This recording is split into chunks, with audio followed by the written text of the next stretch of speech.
Friends, पिछली class में हम लोगों ने प्रस्तावना के बारे में चर्चा किए थे और चर्चा के बाद हम लोगों को पता चला कि केशवानंद भारती बनाम केरल राज्य के द्वारा बताया गया कि प्रस्तावना संविधान का मूल ढांचा है।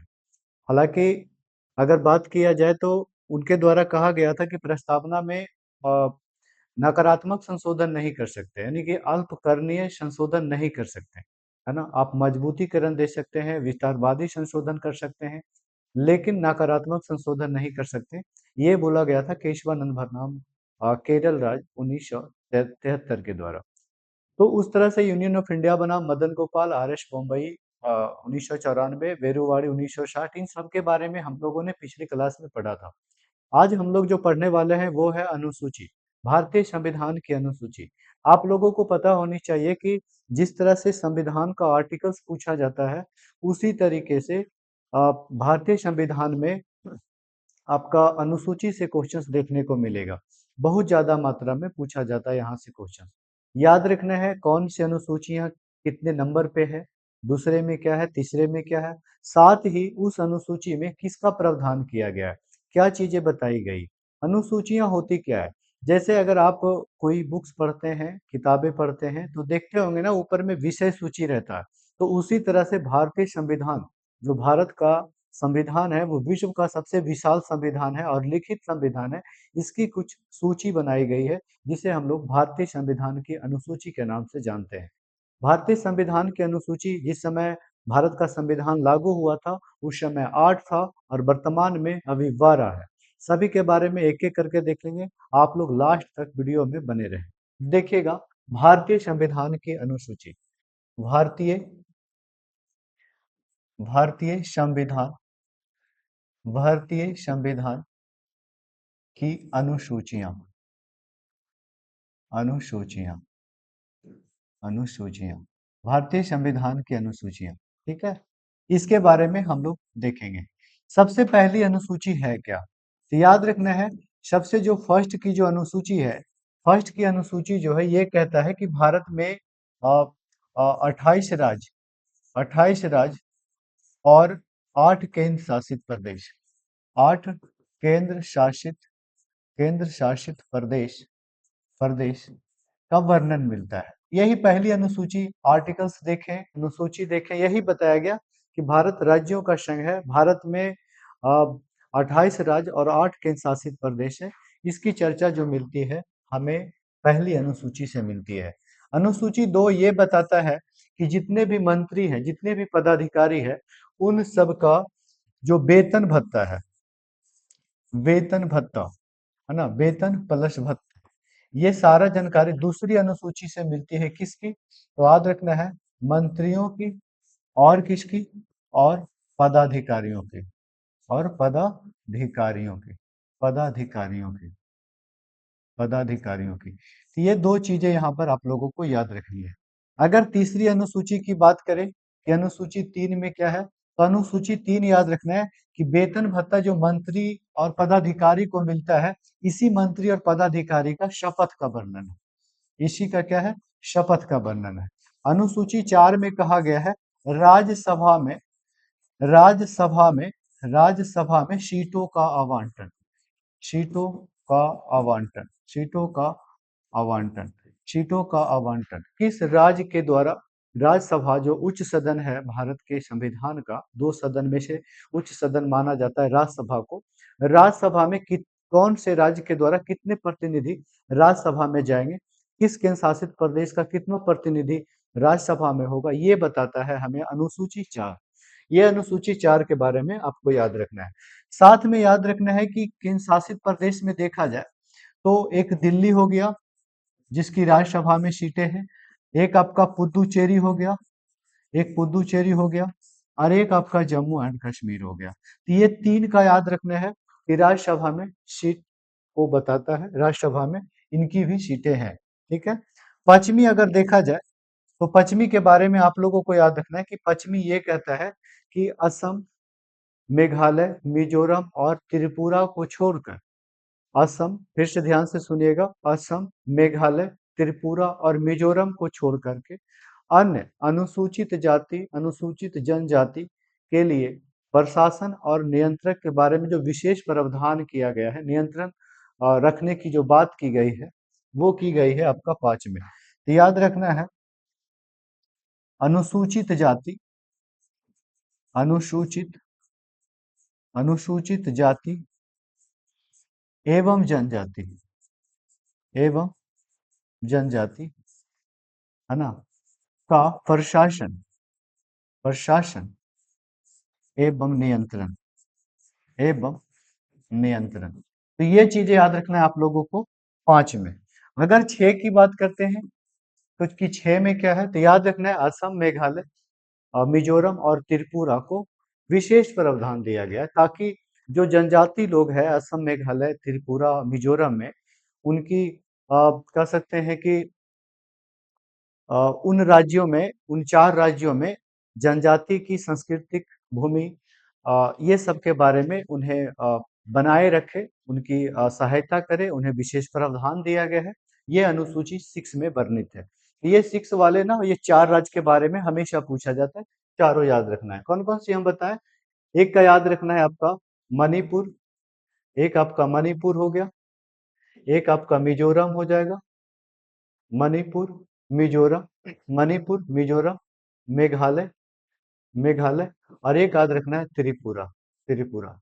ये 4 राज्य के बारे में विशेष प्रावधान, यानी कह सकते हैं मणिपुर, मिजोरम, मेघालय, त्रिपुरा के जनजाति, जनजात जनजातीय का प्रशासन, प्रशासन एवं एवं विशेष नियंत्रण, विशेष विशेष नियंत्रण, नियंत्रण, विशेष नियंत्रण, इसकी चर्चा की गई है। तो ये चीजें आपको यहाँ पे याद रखना है 6 के बारे में। अनुसूची 7 के बारे में कह सकते हैं कि ये और केंद्र और राज्य के बीच विभाजन, केंद्र और राज्य के बीच शक्तियों का विभाजन करता है, शक्तियों का विभाजन, शक्तियों का विभाजन, शक्तियों का विभाजन अनुसूची 7 करता है। भारतीय संविधान की सबसे लंबी अनुसूची मानी जाती है 7 को। ये केंद्र सरकार और राज्य सरकार के बीच में शक्तियों का विभाजन करता है। केंद्र सरकार कितने विषयों पे कानून बनाएगी, राज्य सरकार कौन कौन से विषय पे कानून बनाएगी, इसकी जानकारी हमें अनुसूची 7 से प्राप्त होती है।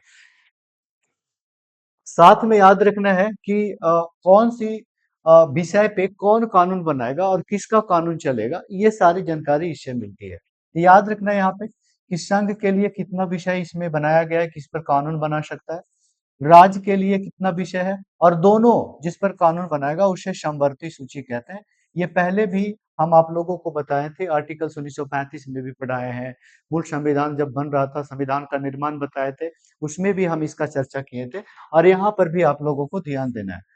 याद रखना है कि संघ में अगर मूल संविधान में देखा जाए तो मूल संविधान में जो संघ में था वो 97 था, लेकिन वर्तमान में देखा जाए तो वर्तमान संविधान की बात करें तो वर्तमान में इसकी संख्या 100 कर दी गई है। राज्य में पहले कितना था? पहले 66 था, वर्तमान में 61 कर दिया है। समवर्ती सूची में पहले 47 था, वर्तमान में 52 कर दिया है। इसमें याद रखना है कि 5 बढ़ाया गया, कौन संविधान संशोधन? तो 42वां संविधान संशोधन 1976 के तहत। ये आप लोगों को यहाँ पे याद रखनी हो कि 42वां संविधान संशोधन हुआ था, जिसके तहत 6 राज्य सूची के विषय को समवर्ती सूची में ट्रांसफर किया गया। तो ये चीजें यहाँ पे आप लोगों को याद रखना है, यानी कि 7वीं अनुसूची में क्या याद रखेंगे? भारतीय संविधान का सबसे लंबा अनुसूची है। दूसरी चीजें याद रखना है कि केंद्र और राज्य के बीच संबंध और शक्तियों का विभाजन करती है। 8वां अनुसूची की बात करें तो 8वां जो है ना, वो राजभाषा के बारे में, राजभाषा, है ना, राजभाषा के बारे में वर्णन करता है। याद रखना है राजभाषा के बारे में कि ये जो राजभाषा थी मूल संविधान में जो राजभाषा का है, मूल संविधान में ये 14 प्रकार की राजभाषा ऐड किया गया था, लेकिन 15वां जो राजभाषा ऐड किया गया वो किया गया सिंधी को। अब याद रखना है सिंधी को जो ऐड किया गया 15वीं भाषा के रूप में, इसको किया गया 21वां संविधान संशोधन 1967 में। ये कई बार पूछा गया है कि मूल संविधान में 22 भाषा थी, लेकिन 15वीं मूल संविधान में, माफ कीजिएगा, मूल संविधान में 14 भाषाएं थी, लेकिन 15वीं जो भाषा सिंधी जोड़ी गई, वो कब जोड़ी गई? 21वां संविधान संशोधन 1967 में। कैमा जोड़ा गया तो 15वीं जोड़ी गई। कौन सी जोड़ी गई? तो सिंधी जोड़ी गई। ये दोनों चीजें पूछा जाता है।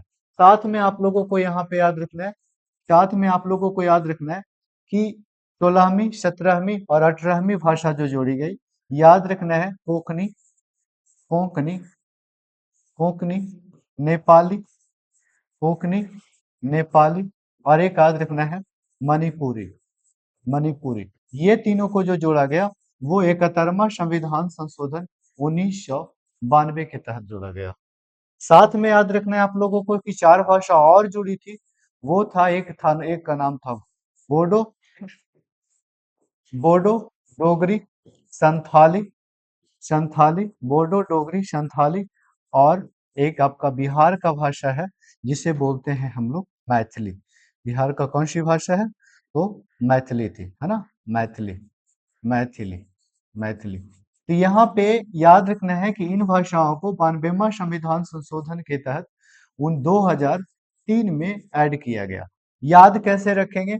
21वां संविधान संशोधन 1967 में हुआ, 71वां 1992 में हुआ। 21वां और 71वां को ऐड करेंगे तो देखिएगा 92 आ रहा है, जो 2003 में किया गया। अब जोड़ते हैं, मूल संविधान में 14 भाषा था, एक कौन जुड़ा? 15वीं जुड़ा है सिंधी, 16वीं, 17वीं, 18वीं, 19, 20, 21 और यहाँ पे 22। यानी कि कह सकते हैं कि वर्तमान में संविधान में जो राजभाषा की संख्या है, राजभाषा है जो हमारे संविधान में, वो कितनी प्रकार की है? तो 22 प्रकार की है। कितनी प्रकार की है? 22 प्रकार की है। तो 8वीं अनुसूची काफी इंपोर्टेंट है। कभी डायरेक्ट पूछा जाता है क्या वर्णन है, तो राजभाषा। कभी राजभाषा से क्वेश्चन आएगा, कौन सी राजभाषा को कब जोड़ा गया, या कैमा संविधान संशोधन के तहत जोड़ा गया। ठीक है, देखिए 9वीं अनुसूची। 9वीं अनुसूची आप लोगों को याद रखना है कि 9वीं अनुसूची थी नहीं संविधान में। जब मूल संविधान बना था हम लोगों का संविधान, तो उस समय भारत के संविधान में 8 अनुसूचियां, 395 आर्टिकल्स और 22 भाग थे। लेकिन समय समय पे जरूरत पड़ते गया, और फिर नए नए अनुसूचियां भी बनते गई, और साथ में आर्टिकल्स को भी ऐड करते गया, और भाग तो उतना ही रहा, लेकिन 14 का कह सकते हैं कि कुछ कहीं कहीं पे ऐड किया गया। भाग की संख्या वही है, 22 का 22। लेकिन कभी कभी आप लोगों को 25 दिया जाएगा, तो वही है ना कि जैसे अनुच्छेद में होता है कि 395 है, लेकिन कहीं कहीं पे 444 देता है। तो कहने का मतलब कि 14 का क कर सकते हैं, 9 का क कर सकते हैं, यानी कि 9 बना तो 9 का क है, 9 का ख है, ऐसे करके ऐड करके दिया जाता। लेकिन आप लोगों को याद रखना है, मूल संविधान में 395 आर्टिकल्स, 8 अनुसूचियां और 22 भाग थे। वर्तमान संविधान में 395 आर्टिकल्स है और 22 भाग है, और आपका कह सकते हैं कितनी अनुसूचियां? तो 12 अनुसूचियां हैं। तो 9वीं अनुसूची के बारे में यहाँ पे हम लोग देखेंगे। 9वीं अनुसूची कह सकते हैं पहला संविधान संशोधन के तहत 1951 में इसको जोड़ा गया। 1951 में इसको जोड़ा गया। पहली चीज तो ये याद रखना कि जोड़ा कब गया, तो पहला संविधान संशोधन हुआ था 1951 में। जब संविधान बना तो फिर लगा कि नहीं, कुछ संविधान संशोधन, उसमें संशोधन कर करके एक अनुसूची जोड़ते हैं जो 9वीं अनुसूची होगी। इसमें क्या किया गया, याद रखना है, इसमें भूमि विस्तार, भूमि अधिग्रहण, है ना, भूमि अधिग्रहण, भूमि अधिग्रहण, भूमि अधिग्रहण संबंधित संबंधित वर्णन मिलता है, वर्णन मिलता है। ठीक है, याद रखना है कि वर्तमान में वर्तमान में इसमें कुल कितने अधिनियम की चर्चा है, कितने अधिनियम है, तो याद रखना है 284। ये चीजें याद रखना है कि 284 है वर्तमान में, इसमें कुल अधिनियमों की संख्या 284 है। 10वीं अनुसूची के बारे में बात करी गई, तो 10वीं अनुसूची जो है ये 52वां संविधान संशोधन के तहत 1985 में ऐड किया गया। और याद रखना है कि 52वां संविधान संशोधन 1985 में इसलिए हुआ था ताकि कोई पार्टी क्या होता था ना कि कोई व्यक्ति चुनाव लड़ा है किसी और पार्टी से, जीत गया है और फिर जीतने के बाद किसी और पार्टी में चला जाता था। इस तरह से इसकी गड़बड़ी को दूर करने के लिए 52वां संविधान संशोधन 1985 के तहत दल बदल विरोधी कानून पारित किया गया।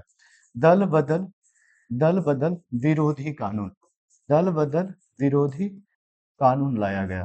तो ये चीजें याद रखनी है आपको, ठीक है। अब हम लोग यहाँ पे पढ़ेंगे 11वीं अनुसूची और 12वीं अनुसूची जो काफी चर्चित है, ठीक है। देखिएगा एक बार आपको चर्चा करते हैं। अनुसूची फर्स्ट में क्या है, राज्य और केंद्र शासित प्रदेश का वर्णन। 2 में है मंत्रियों का वेतन भत्ता। 3 में है शपथ। 4 की बात करें तो राज्यसभा में सीटों का आवंटन के बारे में। 5 में बात करें तो अनुसूचित और अनुसूचित जनजाति के क्षेत्रों के लिए विशेष प्रावधान नियंत्रण का वर्णन किया गया है। 6 में बात करें असम, मेघालय, त्रिपुरा, मिजोरम के जो जनजाति लोग हैं उसकी सांस्कृतिक सुरक्षा, भूमि अधिग्रहण, ये सब चीज को बचाने के लिए, उसे सुरक्षित रखने के लिए विशेष प्रावधान किया गया है। और कह सकते हैं कि 7वीं अनुसूची भारतीय संविधान की सबसे लंबी अनुसूची है, जिसमें केंद्र और राज्य के बीच शक्तियों का विभाजन बताता है। 8वीं में भाषा हो गई, 9वीं हो गई भूमि अधिग्रहण और 10वीं आप लोगों को बताएं दल बदल विरोधी कानून। याद रखना है आप लोगों को यहाँ पे 11वीं अनुसूची, 11वीं अनुसूची और 12वीं अनुसूची क्या क्या याद रखेंगे। एक याद रखेंगे, एक याद रखेंगे 11वीं अनुसूची और एक याद रखेंगे आप लोग यहाँ पे 12वीं अनुसूची, है ना। या तो हम यहाँ पे ऐसे भी इसको कर सकते हैं। एक याद रखिएगा आप लोग यहाँ पे 11वीं अनुसूची, ठीक है। एक याद रखना है आप लोगों को 12वीं अनुसूची। दोनों के बारे में थोड़ी सी चर्चा हम लोग करते हैं जहां से क्वेश्चन पूछा जाता है।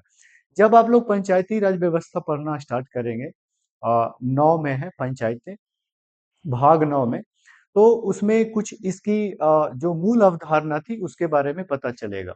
हम आप लोगों को अगर शॉर्ट में बताना चाहे, अगर आसानी से समझाना चाहे तो याद रखना है कि भारतीय संविधान लागू होने के बाद कुछ कुछ सभाएं बनती थी, कुछ अधिनियम आता था। याद रखना है कि कुछ योजनाएं निकाली जाती थी कुछ व्यक्तियों के द्वारा, कि आप गांव में जाइए, गांव स्तर पे जाकर के देखिए कि क्या विकास हुआ है, लेकिन कोई विकास नहीं होता था। याद रखना एक पहली बार संविधान संशोधन लाया गया था राजीव गांधी की सरकार में 1989 में, पंचायतों के लिए 64वां संविधान संशोधन और नगर पालिका जिसे शहरी क्षेत्र बोलते हैं उसके लिए 65वां संविधान संशोधन। तो 64वां और 65वां 1989 में लाया गया, लेकिन याद रखना है लोकसभा में पारित हो गया लेकिन राज्यसभा में पारित नहीं हो पाया। राजीव गांधी जो कांग्रेस पार्टी के लीडर थे, प्रधानमंत्री थे, उनकी सरकार चली जाती है और फिर जो सरकार आती है वो आती है बीपीसी का, विश्वनाथ प्रताप सिंह का। विश्वनाथ प्रताप सिंह के सरकार यानी जनता दल की सरकार रहती है और वो पार्टियां 1 साल तक रहती है, 90 तक, और 90 से फिर 1 साल तक एक व्यक्ति बनता है जिसका नाम है चंद्रशेखर, है ना, जो भारत के प्रधानमंत्री रहते हैं, वो रहते हैं समाजवादी जनता पार्टी से। तो पार्टी का नाम भी काफी चर्चित है, क्योंकि पंचायती राज व्यवस्था जब पढ़ेंगे ये सारी चीजें जो जड़ है ना इसको जानना बहुत जरूरी है। 91 में फिर कांग्रेस पार्टी की सरकार आती है और पीवी नरसिम्हा राव प्रधानमंत्री बनते हैं और राजीव गांधी की जो कमी होती है, राजीव गांधी के द्वारा जो 64वां और 65वां संविधान संशोधन लागू नहीं हो पाता है, उसे लागू करने के लिए वो संविधान में सदन में लाते हैं 73वां और 74वां करके, और वही 64वां 65वां 73वां 74वां बन करके 1992 में फिर आता है। क्या सीखे यहाँ से हम लोग, क्या याद रखेंगे, देखिएगा 11वीं अनुसूची, यह है 12वीं अनुसूची। कह सकते हैं कि प्रारंभ में इसका जो नाम था वो था 64वीं अनुसूची। ये पूछा जाता है 64वां संविधान संशोधन कब हुआ था, पूछा जाता है, हमेशा आएगा, आप लोगों को लुसेंट तक में लिखा गया है 1989 में। तो याद रखना है 64वां, और इसे जो कहा गया था वो 65वां कहा गया था, ठीक है। 1989 में आया था, 1989 में आया था। याद रखना है इसके बारे में, इसके बारे में क्या चीजें याद रखना है, लोकसभा में पारित हो गया, राज्यसभा में पारित नहीं हुआ। इसके बारे में सेम याद रखना है, लोकसभा में पारित हो गया, राज्यसभा में पारित नहीं हुआ, यानी कि उच्च सदन में पारित नहीं हो पाया। दूसरी चीजें इसके बाद फिर याद रखना है कौन सी सरकार आती है, तो यही सरकार जो आती है वो आपका है कह सकते हैं विश्वनाथ प्रताप सिंह, विश्वनाथ विश्वनाथ प्रताप सिंह का। विश्वनाथ प्रताप सिंह।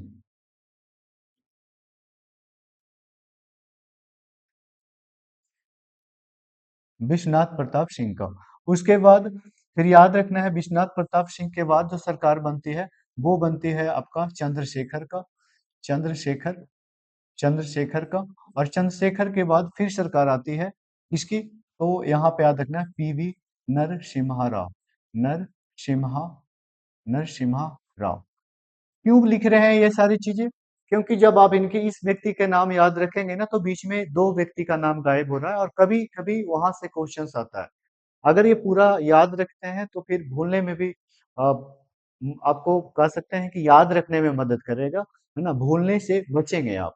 क्योंकि ये सीरीज में है, सीरीज में कोई भी चीजें याद रखेंगे वो ज्यादा दिनों तक याद रहता है, क्योंकि वो कनेक्ट एक प्रकार का होता है। कैसे? तो 1989 में सरकार इनकी चली जाती है। याद रखना है ये कहाँ कब से कब तक, तो 1989 से 90 तक। ये याद रखना है 1990 से 91 तक। और फिर इनकी सरकार आती है 1991। सेम प्रोसेस इसमें होता है। याद रखना है कि 73वां संविधान संशोधन के तहत 73वां संविधान संशोधन के तहत 1992 में पारित कर दिया जाता है। पारित कर दिया जाता है ना। और याद रखना है इसे अप्रैल 24 अप्रैल 1993 में लागू कर दिया जाता है। इसलिए तो 24 अप्रैल को पंचायती राज दिवस मनाते हैं। पंचायती पंचायती राज दिवस मनाया जाता है।